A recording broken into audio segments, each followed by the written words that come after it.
গল্প আজ শুভ্রর বিয়ে। লেখিকা সাবিহা আলী কবির। আপনি রান্না করতে পারেন, ডিম ভাজিকে যদি রান্না বলেন তাহলে পারি। শুভ্রর কথায় হেসে ফেলল তুলি। খুব মোটা লেন্সের চশমা পরা আমাদের গল্পের নায়ক শুভ্র ভাবছে তুলি নামের মেয়েটা ওর এই কথায় হাসো কেন।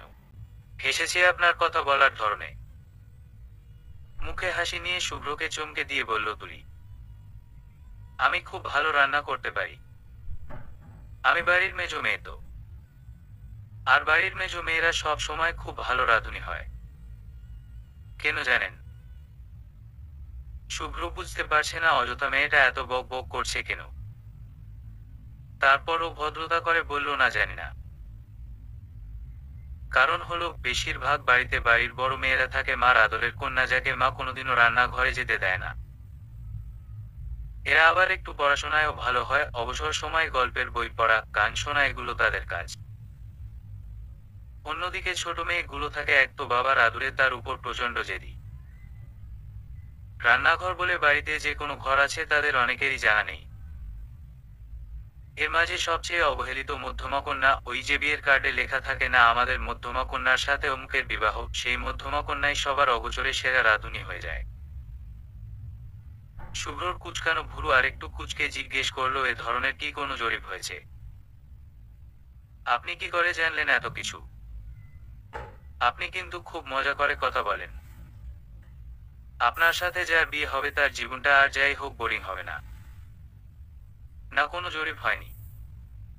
অন্যদের ক্ষেত্রে এমন হয় কিনা তাও জানি না, আমি আমার অভিজ্ঞতাটাই বললাম। একবার কি হয়েছে শোনেন, মা হঠাৎ তার গ্রামের বাড়ি চলে গিয়েছে আর ওদিকে বাবা তার অফিসের কয়েকজন কলিগকে দাওয়াত করে বসেছে। বাবা জানতো না মা এমন হুট করে চলে যাবে। হয়তো বাবা এমন হুটহাট মানুষ দাওয়াত দেয় বলেও মা রাগ করে চলে যেতে পারে। এখন ঘটনা হলো বাবা বাড়ি এসে মাকে না দেখে বলল, তুলি তুই ওনাদের চা দেয়, আমি পেছনের গেট দিয়ে যেয়ে ঝুনুর বিরিয়ানি নিয়ে আসি। আমি বললাম, বাবা ঝুনুর বিরিয়ানি আনা লাগবে না, বাসায় তুলির বিরিয়ানি আছে সেটাই গরম করে দিয়ে দিই। বাবা হাফ ছেড়ে বাঁচলেন। সেদিন তুলির বিরিয়ানি খেয়ে বাবার কলিগরা এত মজা পেয়েছিলেন, শেষে বাবা এসে আমাকে জিজ্ঞেস করলেন, মা তুলির বিরিয়ানির ঠিকানাটা একটু দেয়, আমার কলিগরা অনেক করে যাচ্ছে। দোকানের বিরিয়ানি আনিয়েছি বলে ওনারা কিছুই মনে করেননি, উল্টো তুলির বিরিয়ানি খেয়ে খুব খুশি হয়েছেন। আমি কয়েকটা ছোট ছোট কাগজে লিখলাম, তুলির বিরিয়ানি ঘর, নিচে আমাদের ঠিকানা। বাবা ভালো করে না দেখেই কাগজগুলো তার কলিগদের দিয়ে দিলেন। এবার বুঝতে পেরেছেন শুভ্র সাহেব আমি কত অবহেলিত মধ্যমা কন্যা। শুভ্রর মনটা খারাপ হয়ে গেল। তুলি মেয়েটাকে ওর একদমই পছন্দ হয়নি। কিন্তু কেমন যেন মায়া লাগছে। মেয়েটার ভেতরে চাপা কষ্ট আছে বলে মনে হচ্ছে। যখন মানুষের ভেতর কথার আগ্নেয়গিরি থাকে তখনই এমন অগ্নুৎপাত হয়। তাও সব সময় না, হঠাৎ কোনো পরিবেশে অচেনা কোনো মানুষের সামনে সে তার কথার লাভা ছড়িয়ে দেয়। শুভ্র আধা ঘন্টা যাবৎ এই মেয়ের সামনে বসে আছে, তাতেই তার কথা লাভায় শুভ্র মাইগ্রেনের ব্যথা শুরু হয়ে গিয়েছে। এই মেয়ের সাথে সারা জীবন সংসার করতে গেলে তো শুভ্র পার্মানেন্ট মাইগ্রেন হয়ে যাবে। তারপর এক সময় তীব্র ব্যথায় ব্লেড দিয়ে কপালে আঁচড় কাটতে লাগবে। শুভ্র এক মামার এমন সিরিয়াস মাইগ্রেন পেইন উঠত যে টিকতে না পেরে বেচারা ব্লেড দিয়ে কপাল কাটত। আমি কথা বলে বলে আপনার মাথা ধরিয়ে দিয়েছি তাই না? আসলে হয়েছে কি, আমি কথা বলার তেমন সুযোগ পাই না তো, তাই আমার ভেতরটা কথার ঘুমন্ত আগ্নেয়গিরি হয়ে আছে। মাঝে মাঝে হঠাৎ জেগে উঠে কথার অগ্নুৎপাত হয়ে যায়। আমি রিয়েলি রিয়েলি সরি। একটা প্যারাসিটামল খাবেন, আমার ব্যাগে আছে। নাকি টাইগার বাম দিব? টাইগার বাম মাথা ব্যথার জন্যে বেস্ট। শুভ্র রীতিমতো ঘাবড়ে গেল। এই মেয়ের তো অন্তচক্ষু আছে। ওর ছোট চাচা একজন সাইকিয়াট্রিস্ট, অবসর সময় মানব চরিত্রের বিচিত্র দিক নিয়ে গবেষণা করা ওনার হবি। সেই ছোট চাচাই একবার বলেছিলেন, জানিস শুভ্র, কিছু মানুষ আছে যাদের অন্তচক্ষু থাকে, যা দিয়ে তারা মানুষের অন্তরের কথা পড়তে পারে। সবারটা পারে না, যাদের অন্তর পরিষ্কার তাদেরটা পারে। এটা একটা গুণ বলতে পারিস, আবার কারো কারো ক্ষেত্রে ভয়াবহ অভিশাপও। ছোট চাচাকে এ ব্যাপারটা নিয়ে আরো কিছু জিজ্ঞেস করতে হবে। তবে একটা ব্যাপার ভেবে ভালো লাগছে, শুভ্র অন্তরটা এখনো পরিষ্কার না হলে তো এই মেয়ে এভাবে সব পড়তে পারতো না। শোনেন শুভ্র সাহেব, আপনাকে একটা কথা বলি, আমি জানি আপনার আমাকে পছন্দ হয়নি, আর এটা জানার জন্য অন্তঃচক্ষু থাকতে হয় না, এটা এমনিতেই বোঝা যায়। মানে সব মেয়েরাই বুঝতে পারে যে সামনের ছেলেটা তাকে পছন্দ করেছে কি করেনি। এখন কথা হচ্ছে আপনি বুঝতে পারছেন না, আপনি আমাকে না কিভাবে করবেন তাই তো? আপনার আমাকে না করতে খুব মায়া লাগছে, বাড়িতে সবার অবহেলিত এমন একটা মেয়েকে আপনি না করবেন কি করে?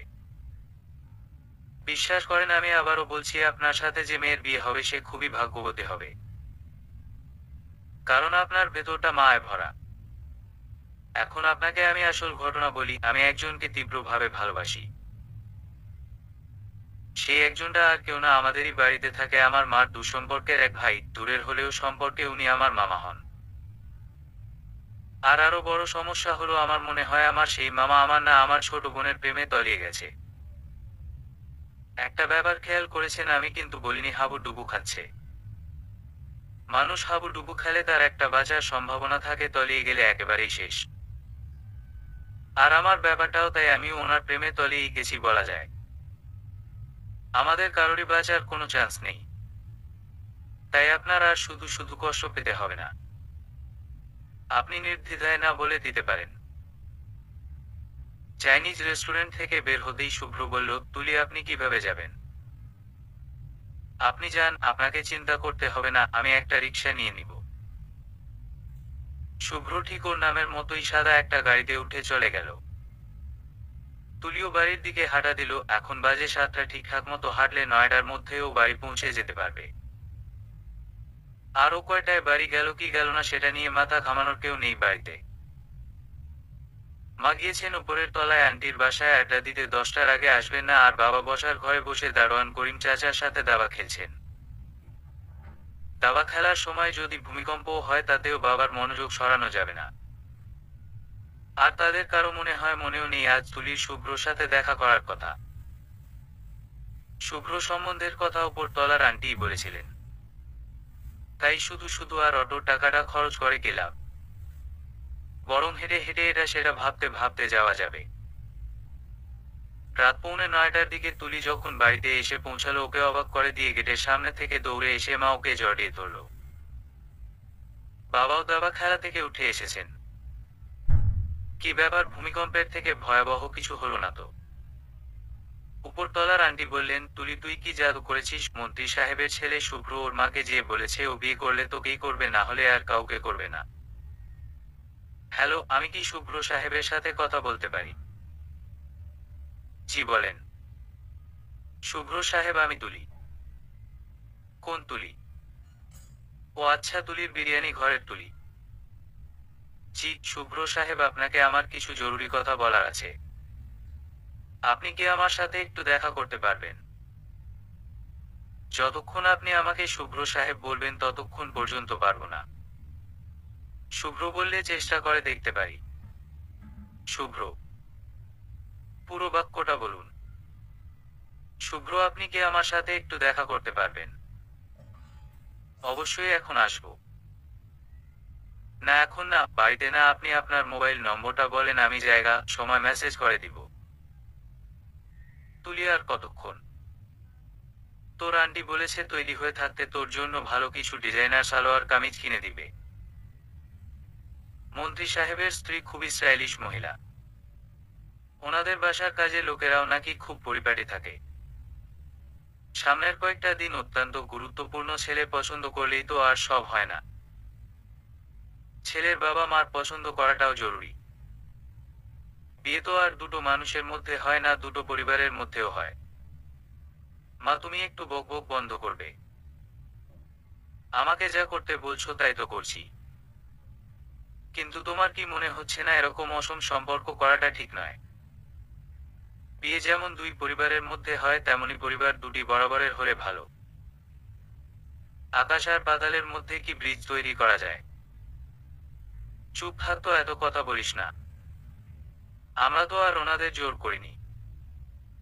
ওনাদের ছেলে তোকে পছন্দ করেছে, আর তারা তাদের ছেলের পছন্দেই খুশি। গত কয়েকদিন ধরে তুলির উপর এক রকম অত্যাচার চলছে বলা যায়।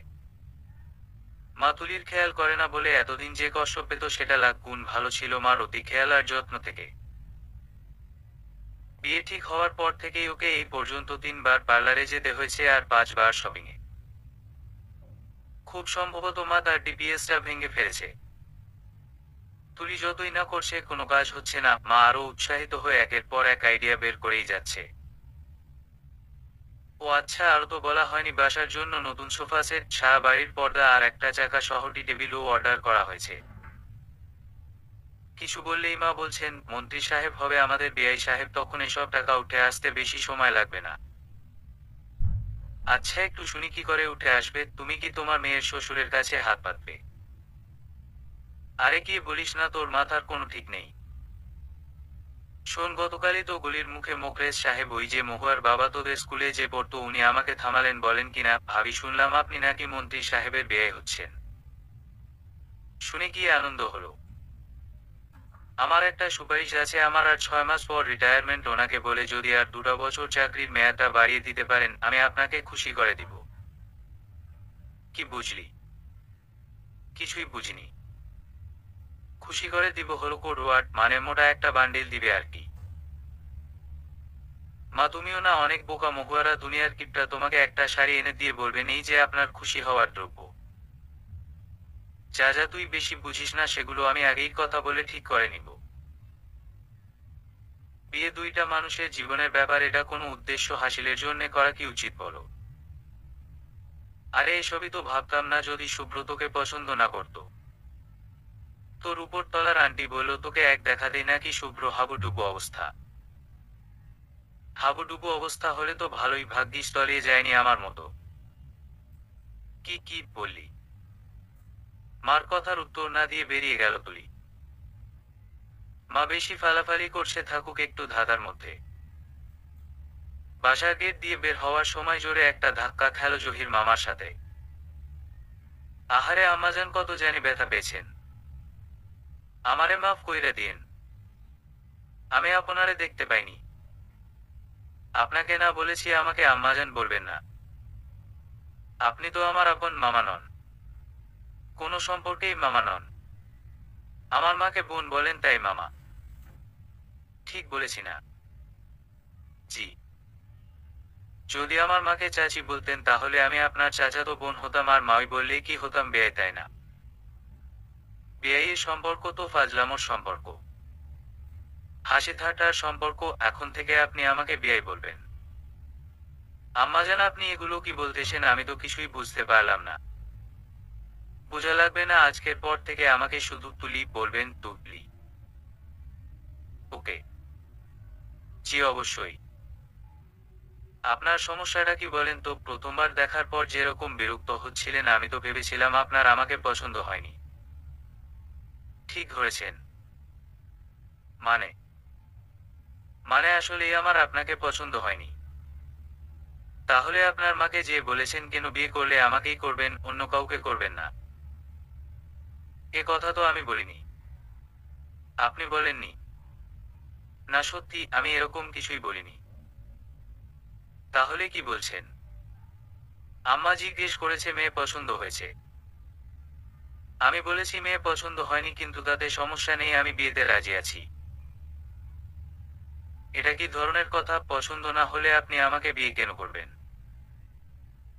ঝামেলা মুক্ত হওয়ার জন্যে। আমার যতদিন পর্যন্ত মেয়ে পছন্দ না হবে, আম্মা আমাকে একটার পর একটা মেয়ে দেখাতেই থাকবে। মেয়ে দেখতে দেখতে আমি বদ্ধ উন্মাদ হয়ে গেলে পাবনা পাঠিয়ে আমাকে চিকিৎসা করিয়ে এনে আবার মেয়ে দেখানো শুরু করবে। এই যন্ত্রণা থেকে মুক্তি পাবার জন্যে আপনাকে বিয়ে করতে রাজি হয়ে গিয়েছি।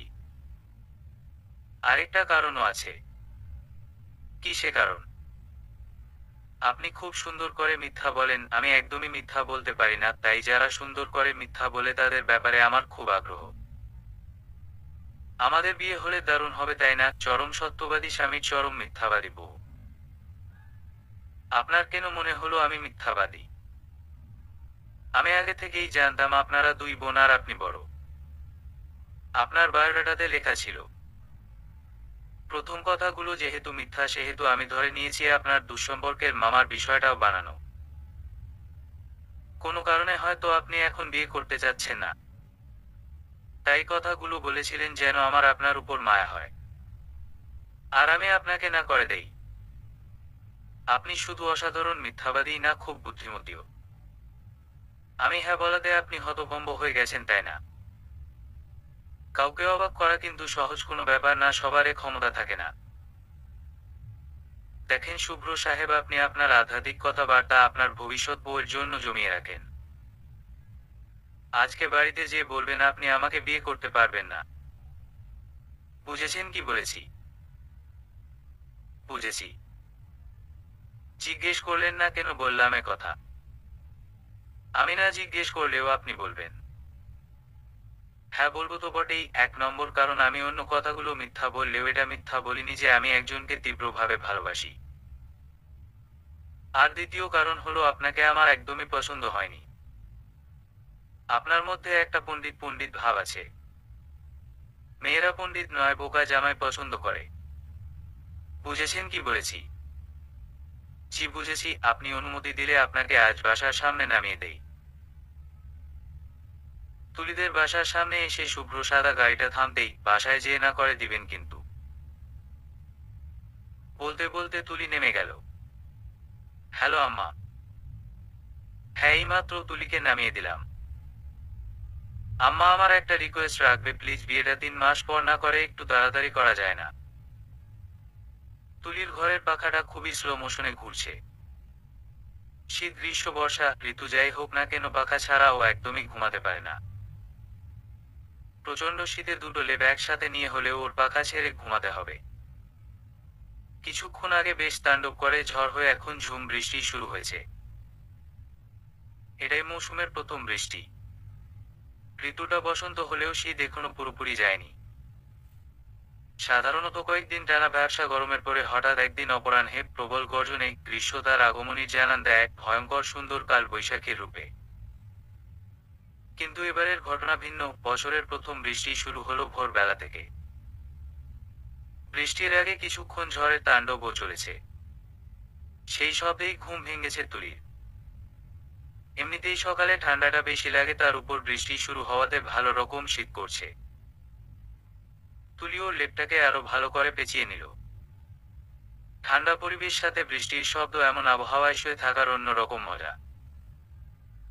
ধীরে ধীরে ঘুরতে থাকা পাখার দিকে তাকিয়ে তুলির মনে পড়ে গেল ঠিক 2 বছর আগের এক চৈত্র মাসের কথা।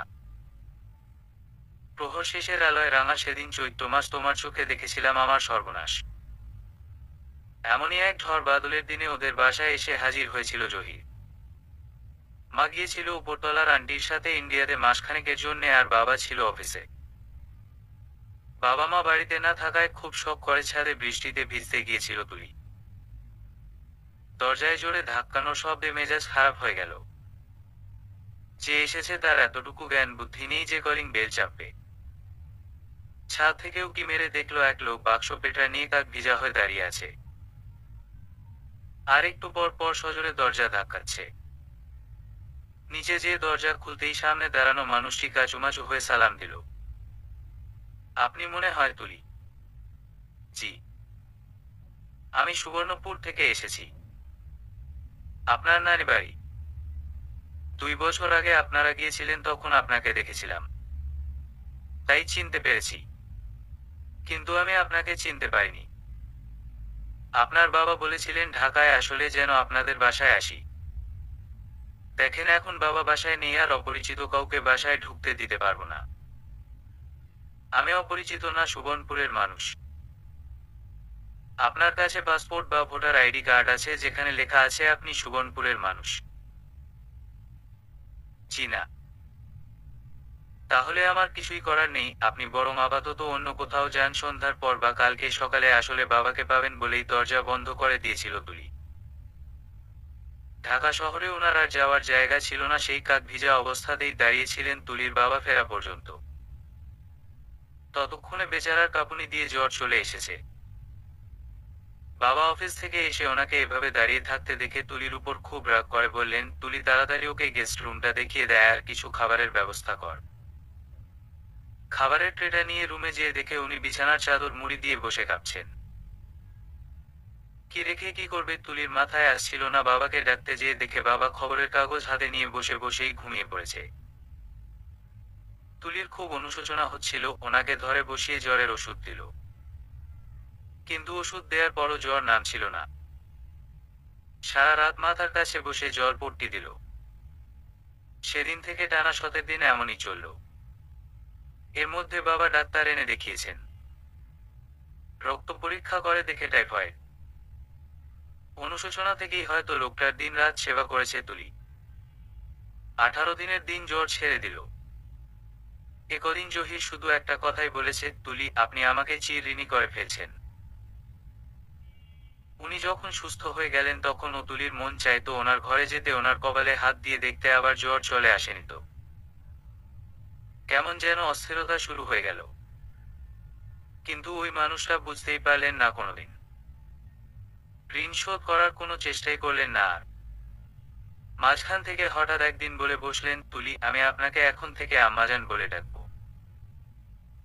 সম্পর্কে তো আমি আপনার মামা হই। তুলির মনে হয় উনি ভালো করেই বুঝতে পেরেছেন তুলির অবস্থা, আর তাই ওকে ঠেকানোর জন্য এই ট্রিকটা করেছেন। আপা আপা দরজা খোলো।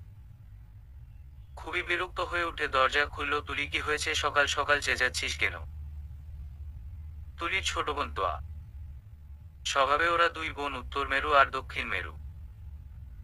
তুলির ধারণা তোয়াও জহির মামাকে পাগলের মতো ভালোবাসে। কিন্তু তোয়া খুব চালাক, তো ও এমন ভাব দেখায় যে ও জহির মামাকে একদমই পছন্দ করে না।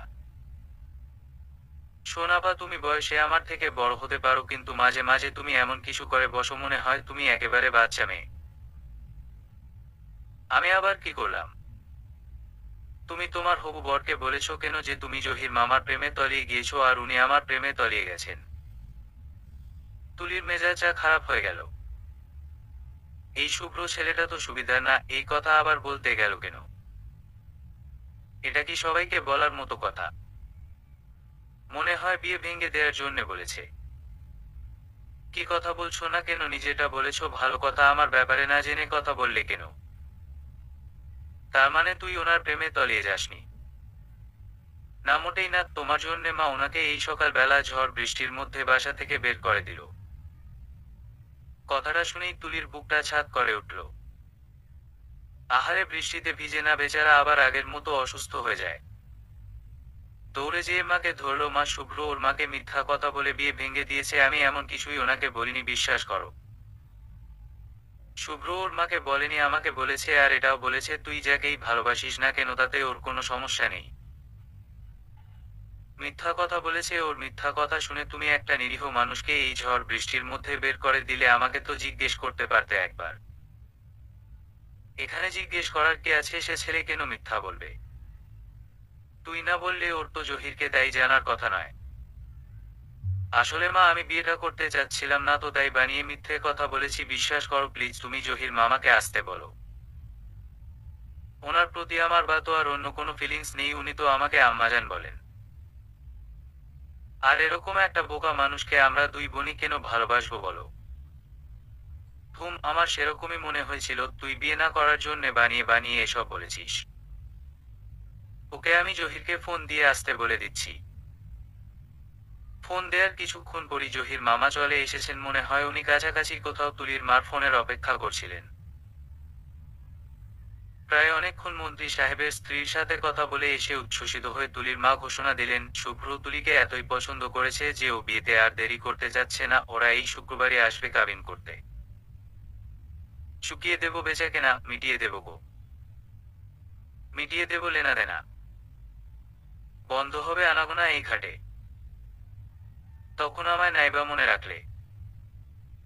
কট করে ওয়ার্ডরোবের উপর রাখা পুরনো ক্যাসেট প্লেয়ারের লাল স্টপ বাটনটা চেপে গানটা বন্ধ করে দিল তোয়া।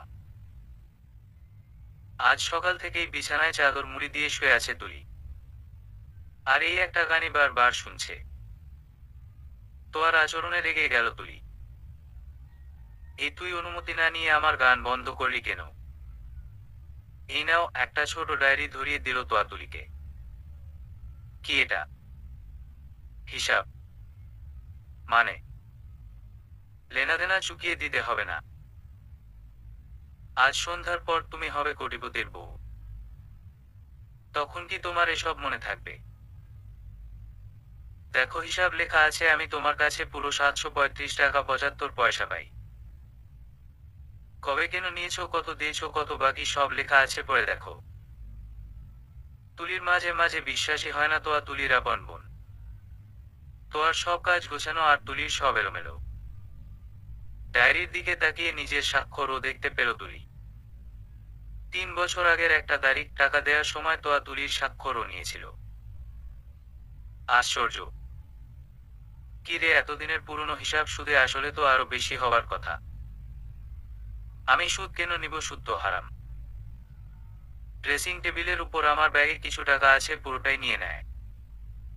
না, আমি যা পাই তাই নিব। কি রে, তো আমি চলে যাব, তোর কষ্ট হচ্ছে না? হচ্ছে, আবার হচ্ছেও না। মানে কি? তোমার বিয়ে না হলে তো আমি বিয়ে করতে পারছি না। তোর বিয়ে করাটা কি খুব জরুরি? হুম। কেন? বলা যাবে না, এটা গোপন কথা, সব গোপন কথা সবাইকে বলা যায় না, আর তোমার মতো বোকা মেয়েদের তো একদমই বলা যায় না। হঠাৎ তোয়াকে খুব বড় বড় লাগছে, মনে হচ্ছে একটা কিশোরী মেয়ে নয়, বরং একটি পূর্ণবয়স্ক যুবতী মেয়ের সাথে কথা বলছে তুলি। তোয়ার সাথে কথা বলার পর থেকে তুলির খুব ভয় হচ্ছে, ও আর বিছানায় থাকতে পারল না। তোয়া বানিয়ে কথা বলার মেয়ে নয়। ঘটনা কি কে জানে? খুব বড় কোনো বিপদে না পড়ে যায় মেয়েটা। তুলি ওর জীবনে একটা ব্যাপার খেয়াল করেছে। ওর বান্ধবীদের মধ্যে যারা বোকাশোকা তাদের জীবনটা সহজ কি করে যেন তাদের ভালো বিয়ে হয়ে যায়, আর যারা বুদ্ধিমতী তাদেরই দুনিয়ার ঝামেলা। তো আর বেশি বুদ্ধি না, ওকে আবার কোনো বড় ঝামেলায় ফেলে দেয়। বাড়ির সামনের উঠোনে লাল সাদা কাপড়ের প্যান্ডেল টানানো হচ্ছে। দুপুরের পর থেকেই বাড়িতে আত্মীয় স্বজন আসা শুরু করলো। ঢাকায় যারা ছিল তারা তো আসলোই। ময়মনসিংহ থেকে তুলির বড় মামাও চলে আসলেন। বড় মামা আসাতে একটা সুবিধা হলো, উনি পরিবারে কোনো বিয়ে শাদী হলে বা কেউ মারা গেলে সব দায়িত্ব নিজের কাঁধে তুলে নেন। যাক, বাঁচা গেল, এখন আর কোনো চিন্তা নেই, তোর বড় মামা এসে গেছেন, দেখবি সব ঠিকঠাক মতো হয়ে যাবে। শোন তুলি, তোর উপরতলার আন্টি বলে রেখেছেন ঠিক 3টায় পার্লারে যেতে হবে, না হলে দেরি হয়ে যাবে। তুলিমাকে হ্যাঁ না কিছুই বলল না, কিন্তু ও ঠিক করেছে ও পার্লারে যাবে না, ঘরেই সাজবে। দুপুরের দিকে মন্ত্রী সাহেবের বাড়ি থেকে বিয়ের তত্ত্ব এলো। সেই জিনিস দেখে মিরপুরের ছোট ফুপু খুব রাগ করে বসে আছেন, বাকি আত্মীয় স্বজনরাও খুব অবাক। সবাই কানা ঘুষা করছে, এত বড় লোকের ছেলের বিয়ের তত্ত্ব এমন ফকিরনির মতো কেন? তাদের ড্রাইভারকে দিয়ে দায়সারা গোছের একটা শপিং ব্যাগ পাঠিয়ে দিয়েছেন, যাতে শুধু বিয়ের শাড়ি আর ওড়না, কোনো কসমেটিক্স, গয়না, ব্যাগ, জুতো কিছুই নেই। বিয়ের জিনিস যে সুটকেসে বা ডালাতে দিতে হয় সেটাও মনে হয় ওনারা জানেন না। উপরতলার আন্টি দেখে বললেন, মনে হয় বাকি জিনিস ওনারা সাথে করে নিয়ে আসবেন। ছোট ফুফু গজর গজর করেই চলেছেন। কাউকে না পেয়ে শেষে বাবাকে যে বলছেন, ভাইজান আপনি সারাটা জীবন শুধু ভাবির কথাই শুনলেন, আমরাই আপনার কিছু লাগি, সেটা তো বিয়ের পর থেকে আপনি ভুলেই গেছেন। ভাবি লোভ করে আমার এত সুন্দর ভাতিজিটার জীবন নষ্ট করে দিচ্ছে, আপনার সে খেয়াল আছে? আপনাদের জামাই বলল সেই মন্ত্রীর চরিত্র নাকি খুবই খারাপ। যার বাপের চরিত্র এত খারাপ সেই ছেলে আর কি করে ভালো হবে? আপনাদের কত বললাম, আমার ননাসের ছেলে অস্ট্রেলিয়া থাকে, কি ভদ্র মার্জিত, তার উপর নিজেদের বাড়ির ছেলে। আপনারা রাজি হলেন না, আমার ননাস ভাবিকে কত রিকোয়েস্ট করলো। সেই ঘটনার পর থেকে আমার শ্বশুর বাড়ির মানুষের সাথে আমার সম্পর্কও খারাপ হয়ে গেল। বাবা চুপ হয়ে শুনছেন আর মাথা ঝাঁকাচ্ছেন। তার বড় আদরের ছোট বোন নাইমা নামের মতো জন্মের একদিনের মাথায় ছোট তুলতুলে বিড়াল ছানার মতো মেয়েটাকে রেখে পরপারে চলে গেলেন মা। তখন জামান সাহেবের বয়স 15 বছর, 6 ভাই বোনের মধ্যে উনি সবার বড়। মার মৃত্যুর পর ওনাদের বাবার অবস্থা পাগল প্রায়। স্ত্রীকে প্রচণ্ড ভালোবাসতেন উনি। এক হিসাবে জামান সাহেবী নাইমার মা বাবা দুজনের দায়িত্ব পালন করেছেন। নিজে পছন্দ করে বিয়েও দিয়েছেন। কিন্তু তুলির মা দেবর ননদদের একদমই পছন্দ করেন না, তাই সংসারে অশান্তি করার থেকে উনি নিজেই যোগাযোগ কমিয়ে দিয়েছেন ভাই বোনদের সাথে। আজ বৃষ্টির যেন কোনো থামাথামি নেই। তুলিদের ছোট বাসা সবগুলো ঘর মানুষে গিজ গিজ করছে। বাইরে বৃষ্টিতে প্যান্ডেল ভিজে চুপচুপে হয়ে গেছে। তুলিদের উঠোনেও এক হাঁটু কাদা পানি। এর মধ্যেই তুলির বাবা সমানে বারান্দায় পায়চারি করছে আর ঘড়ি দেখছে। বরযাত্রী আসার কথা সন্ধ্যা 7টায়, প্রায় 8:45 বাজতে চলল। এখনো কোনো খবর নেই। এই নিয়ে প্রায় 10 বার তুলির মাকে জিজ্ঞেস করেছেন, কি গো ওরা কই? ফোন দিয়েছিলে? কি বলল? যে কথা হয়েছে রাস্তায় জ্যাম, যে কোনো সময় চলে আসবে। মুখে কথা বললেও ভেতরে ভেতরে উনিও চিন্তায় অস্থির। শুভ্র মা ফোন ধরছে না।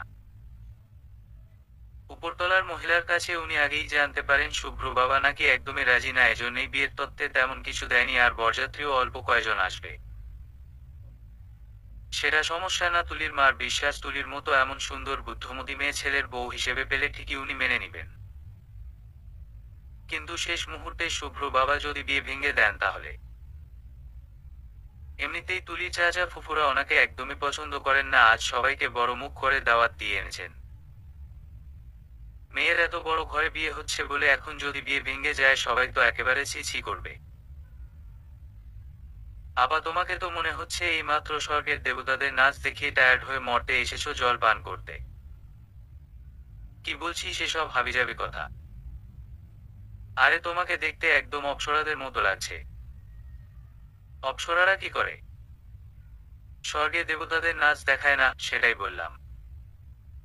তো আর এই মজার মজার কথাগুলো আজকের পর আর শুনতে পাবে না ভাবতেই তুলির চোখ ছলছল করে উঠল। কাঁদছো কেন?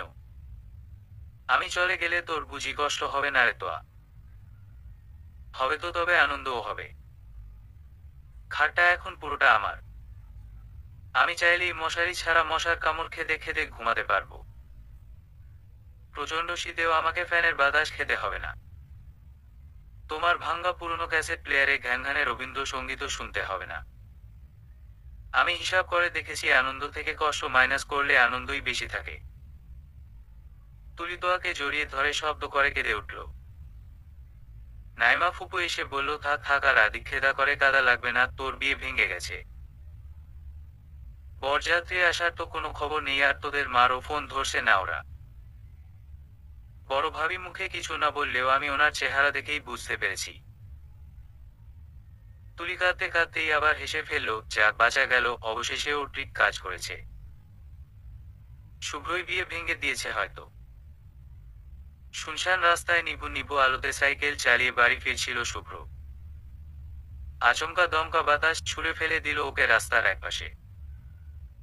হঠাৎ অন্ধকারে ঢেকে গেল চারিদিক। শুভ্র চশমাটা ছিটকে পড়ে গেছে।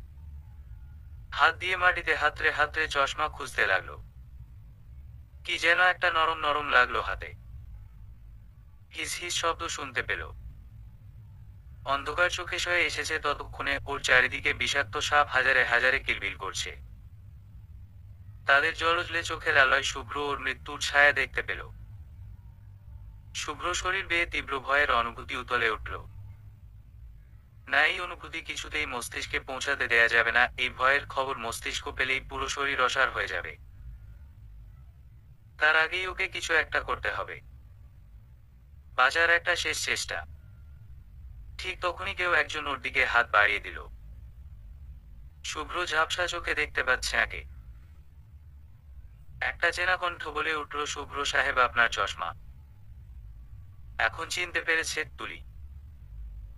এই মেয়েটাই শুধু ওকে এভাবে ডাকে। চশমাটা নিয়ে পড়তেই চারিদিক দেখতে পেল শুভ্র। কই, সাপটাপ তো কিছুই নেই। তাহলে কি ওর মনের ভুল? মুখ তুলে চাইতেন দেখে তুলি হাসি মুখে দাঁড়িয়ে আছে। তুলির হাসি মুখ দেখে শুভ্র ভয় কেটে গেল। শুভ্র বলল, মিথ্যাবাদী তুলি, তোমার হাতটা বাড়াও, আমাকে উঠতে সাহায্য করো। তুলি হাত বাড়ালো ঠিকই, কিন্তু মুখ ভার করে। আপনি আমাকে মিথ্যাবাদী তুলি বললেন কেন? আর বলবো না, তবে তুমিও আমাকে আর শুভ্র সাহেব বলতে পারবে না। তাহলে কি বলবো?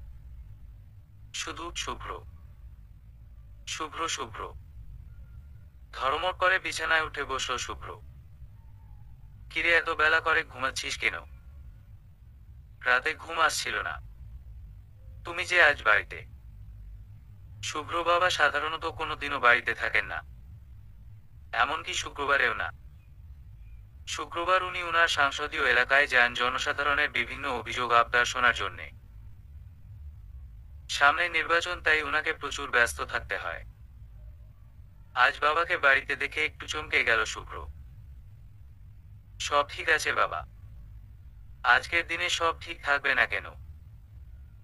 আজকে সব অতি উত্তম থাকবে, আজ যে আমার শুভ্র বাবার শুভ বিবাহ দিবস।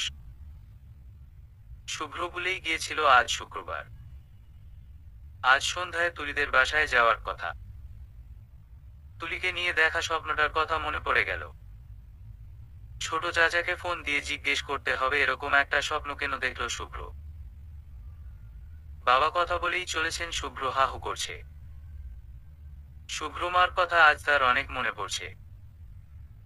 উনি থাকলে অনেক খুশি হতেন। এক পর্যায়ে বাবার চোখ ছলছল করা শুরু করলো।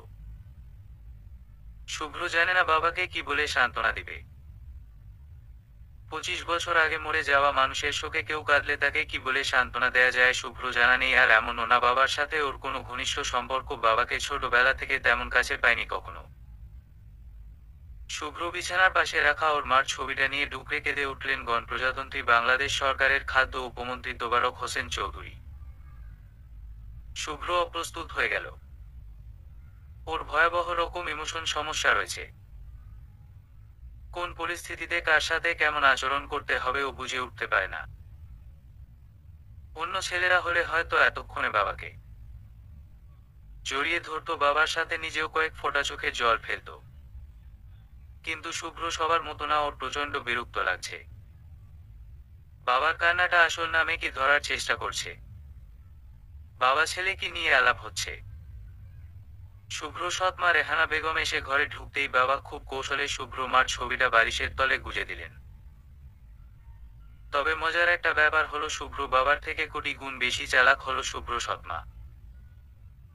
অনেকটা তুমি চলো ডালে ডালে আর আমি চলি পাতায় পাতায় অবস্থা। রেহানা বেগম যাকে ছোটবেলা থেকে শুভ্র আম্মা ডাকে, উনি শিখিয়েছেন আম্মা বলা। উনার মতো বিদুষী মহিলা কমে আছে পৃথিবীতে। আর সত্যি কথা বলতে, নিজের আপন বাবার থেকে সৎ মার প্রতি ওর আস্থা বেশি। ছেলের আজ বিয়ে, ছেলেকে ধরে বসে থাকলে হবে। যাও শুভ্র, তুমি হাত মুখ ধুয়ে আগে নাস্তা করে নাও। আপনি একটু আমার সাথে আসেন, দরকার আছে। রেহানা বেগমের বিছানা গয়নার বাক্স দিয়ে ভরা। শুভ্র মার সব গয়না সিন্দুক থেকে বের করা হয়েছে। এগুলো শাহানার গয়না না? জি। সব বের করেছো কেন? শুভ্র বউকে দেয়ার জন্যে। 2-3 সেট দাও, সব প্রথমেই দিলে পরে তো মেয়ে গয়না নিয়েই ভেগে যাবে। আপনার কি মনে হয় আমি এমন মেয়ের সাথে ছেলের বিয়ে ঠিক করেছি যে গয়না নিয়ে ভেঙে যাবে? এতদিন সংসার করেও আপনি আমাকে চিনতে পারলেন না? না, আসলেই চিনতে পারলাম না। আমি শুভ্র জন্যে কত বড় বড় বিয়ের প্রস্তাব আনলাম। মন্ত্রী মেয়ে, জাজের মেয়ে, ক্ষুদ্র ও কুটির শিল্প বোর্ডের চেয়ারম্যানের মেয়ে, তাদের কাউকে শুভ্র পছন্দ হলো না। আর তুমি একটা মেয়ে দেখালে তাকে ছাড়া ছেলে আর কাউকে বিয়ে করবে না। মেয়ের বাবা রূপালী ব্যাংকের ক্যাশিয়ার। প্রধানমন্ত্রী জিজ্ঞেস করলে এ পরিচয় আমি কি করে দিব? আর কিছুক্ষণ পর বিয়ে, এখন এসব বলে গেলাম। শোনেন, আমার কাছে শাহানার গয়না আমানত হিসাবে ছিল, এখন ওর ছেলের বউকে আমি সেই আমানত বুঝিয়ে দিতে চাই। করো তোমার যা মন চায়, তবে আমাকে এ বিয়েতে নিতে পারবে না। মন্ত্রী সাহেব বের হওয়ার পর স্বস্তির শ্বাস নিল রেহানা। বিয়েতে যাবে না? না যাক, বিয়ে জোর করে ভেঙে দিতে বলেনি তাই বেশি। আজ এতদিন পর তার শাহানার গয়নার জন্য দরদ উতলে উঠছে। শাহানার গয়না আরো অনেক ছিল। কদিন পর পর মন্ত্রী মশাই নতুন প্রেমিকা জোগাড় করেন। তারপর হঠাৎ একদিন এসে বলবেন, রেহানা, শাহানার গয়নার সিন্দুকের চাবিটা দাও তো। প্রথম দিকে বুঝতে পারেনি গয়নার সেট নিয়ে উনি করেন কি। যেদিন থেকে বুঝতে পারেন, আর কোনোদিনও সিন্দুকের চাবি ওনাকে দেননি। ছোটবেলা থেকেই খুব ভালো ছাত্র ছিল শুভ্র। সারাদিন শুধু পড়াশোনা নিয়েই ব্যস্ত থাকত। ওর যখন 15 বছর বয়স, সেবার আম্মা খুব ঘটা করে ওর জন্মদিনের আয়োজন করলেন। শুভ্রকে ডেকে বললেন, শুভ্র, ক্লাসে তোমার সব বন্ধুদের দাওয়াত করবে। পরদিন ক্লাসে যাওয়ার পর শুভ্র খেয়াল করলো বন্ধুত্ব তো দূরের কথা, ক্লাসের বেশিরভাগ ছেলের নামই ওর জানা নেই। পরবর্তী জীবনে খুব ইচ্ছা থাকলেও আর অন্য ছেলেদের মতো বন্ধুদের দলে ভিড়তে পারেনি কোনোদিন। সেই ছোটবেলার সংকোচ অন্যদের সাথে কথা বলার আলস্যতা কিছুতেই দূর করতে পারেনি। গোয়েন্দা গল্প বা সায়েন্স ফিকশন পড়ে বেড়ে ওঠা শুভ্র প্রেমের গল্পের সাথে প্রথম পরিচয় নিমাই ভট্টাচার্যের উপন্যাস মেম সাহেবের মাধ্যমে। তখন থেকেই ও অপেক্ষায় আছে ওর নিজের জীবনের মেম সাহেবের জন্যে। তুলির আগে অনেক মেয়ে দেখেছে ও, মার জন্যে দেখতে হয়েছে, কিন্তু কোনো মেয়ের সাথেই কথা বলে ভালো লাগেনি। সবাই কেমন যেন কৃত্রিম, শিখিয়ে দেয়া মেপে মেপে কথা বলে। একমাত্র তুলি ছিল বাঁধন ছাড়া, যা মনে আসছে তাই বলছে। ওর এসব উল্টা পাল্টা কথা শুনে শুভ্র ওকে পছন্দ করুক না করুক তাতে কিছু যায় আসে না। তুলির এই স্বভাবটাই শুভ্রকে বেশি মুগ্ধ করেছে। তবু মনে একটু খটকা আছে, আসলেই কি মেয়েটা ওর ওই মামাকে ভালোবাসে? যদি তেমন হয় তাহলে অবশ্যই বিয়ে ভেঙে দিত, সেটা যেহেতু দেয়নি তাহলে অন্য কথার মতো এই কথাটাও মিথ্যা বলতে পারে। সন্ধ্যার কিছু পরে শুভ্ররা রওনা দিবে, ঠিক তখনই চারিদিকে প্রবল শব্দ করে কাল বৈশাখী ঝড় শুরু হলো। বরযাত্রী বলতে শুভ্র মা আর ওর দুঃসম্পর্কের এক খালা। শুভ্র বাবাকে ওর মা কিছুতেই বিয়েতে যাওয়ার জন্য রাজি করাতে পারেনি। শুভ্র আমার ধারণা একবার বিয়ে করে বউ নিয়ে চলে আসলে শুভ্র বাবা আর না করতে পারবেন না। আর কিছু না হোক মান সম্মানের ভয়ে চুপ থাকবেন। আর পরে অনুষ্ঠান করে সবাইকে জানানো যাবে। মার এই সিদ্ধান্তের একটাই কারণ, বাবা না চিনলেও মা শুভ্রকে ভালো করেই চেনে, এই ছেলে সহজে কাউকে পছন্দ করে না। আর একবার যখন পছন্দ করেছে সেই মেয়ের সাথে বিয়ে দিতে না পারলে সারা জীবন আর ওকে বিয়ে করানো যাবে না। চিরাচরিত রীতিতে জামাইরা যেই সাজ দেয় সেই সাজ না দিয়ে নর্মাল শার্ট প্যান্ট পরেই বিয়ে করতে রওনা হলো শুভ্র। কেউ যদি কিছু বুঝে যায় তাই আম্মা রিস্ক নিতে রাজি হয়নি। আপাতত বিয়েটা জানাজানি হোক উনি চাচ্ছেন না।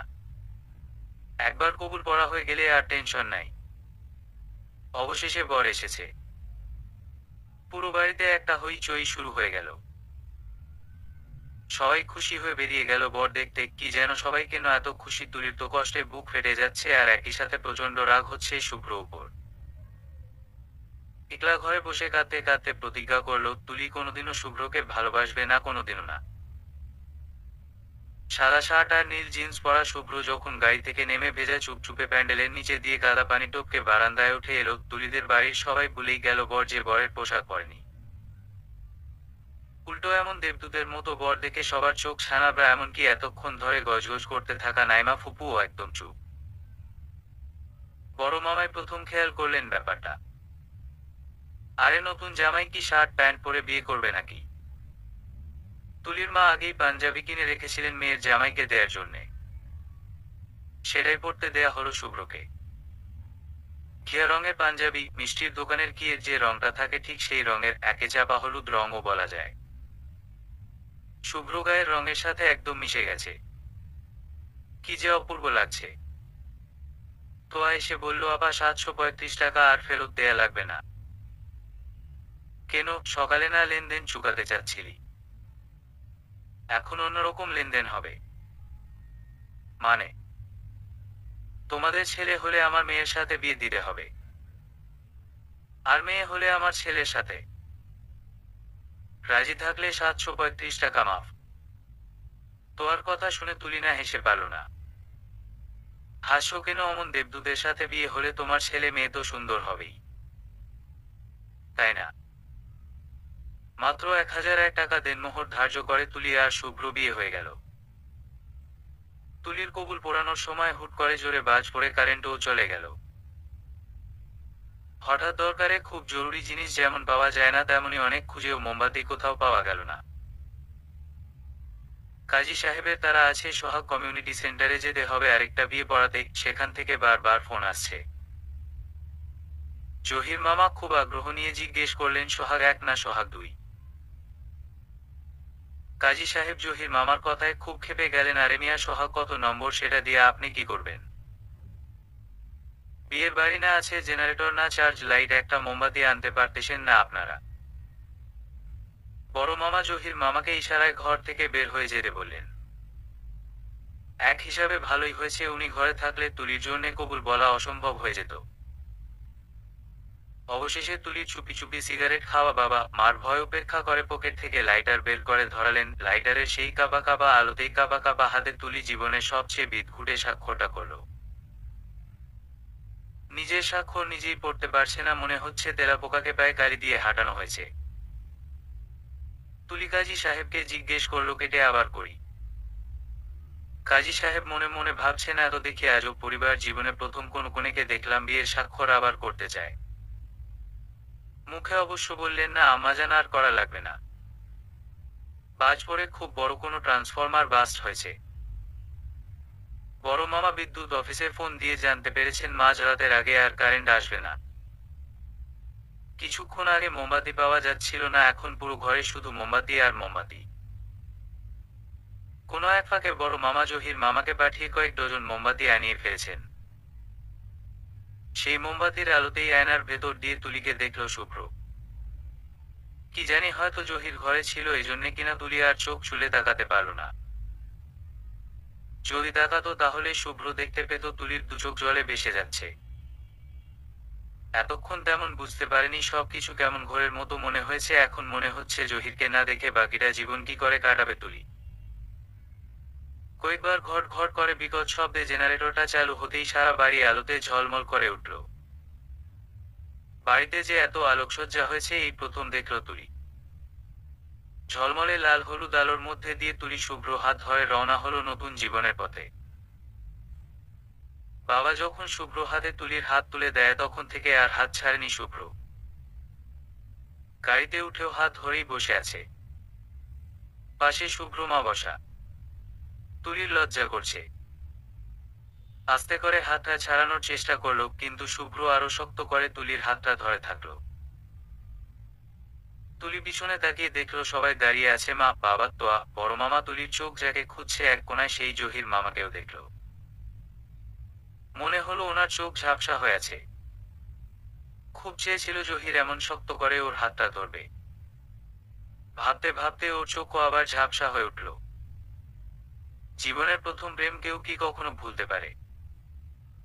যদি না পারে, কি করে কাটাবে সারাটা জীবন? তাও আবার এমন কারো সাথে, যাকে ভালোবাসে না। আজ শুভ্রর বিয়ে। গল্পের এখানেই সমাপ্তি। ধন্যবাদ গল্পটি পড়ার জন্যে।